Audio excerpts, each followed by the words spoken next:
আসসালামু আলাইকুম প্রিয় খামারি ভাই বোনেরা, আশা করি সবাই ভালো আছেন। এই যে দেখেন আমার গোয়ালঘরের ঠিক পাশেই একটু সবজি চাষ করার চেষ্টা করতেছি। এই সবজিগুলো মাশাআল্লাহ খুবই ভালো হয়েছে।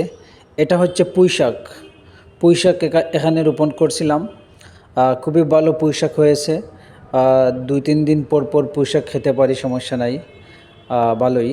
আর এখানে 12 মাসি টমেটো আনিয়ে রোপণ করছিলাম।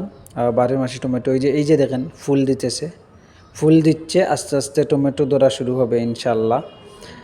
আর এই যে দেখতেছেন এখানে ধনিয়ার গাছ, এমনকি ওই যে লম্বা একটা চারা, বড় এই লম্বা চারা গাছটার নাম কি জানি না, তবে বড় একটা চারা রোপণ করছিলাম, ওইটা মরে গেছে। আর ওইখান থেকে ডেম দিয়ে এই ছোট্ট চারাটি, ওইটা রংসা খেলে, রংসা দিলে খুবই ভালো একটা স্বাদ পাওয়া যায়।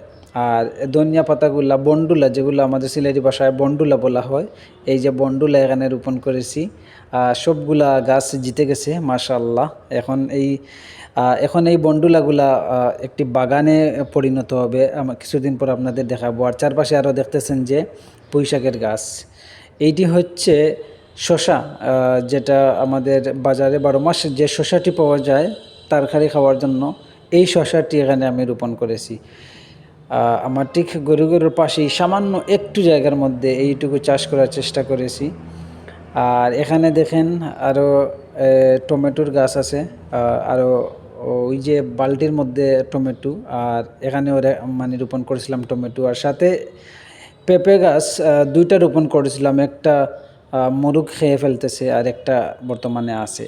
এইটুকু ছোট্ট জায়গার মধ্যে বেশি জায়গা এখানে দেওয়া যাবে না, কারণ হচ্ছে সামনে উঠানের সামনেই আমাদের এই যে টিনের বেড়া দেখতেছেন, এটা হচ্ছে আমার গোয়ালঘরেরই বেড়া।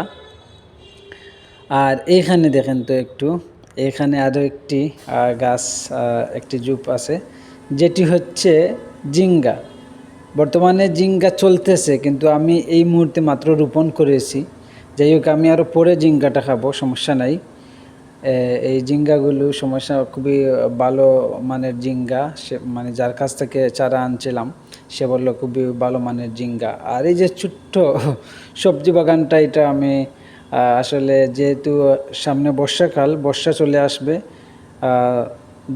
বাইরের জমিতে সবজি চাষ করা হবে না, এজন্য বাড়ির উঠোনে চাষ করার চেষ্টা করলাম। আর এই যে একটা মুরগের ঘর, এটা মুরগের জন্য বানানো হয়েছে।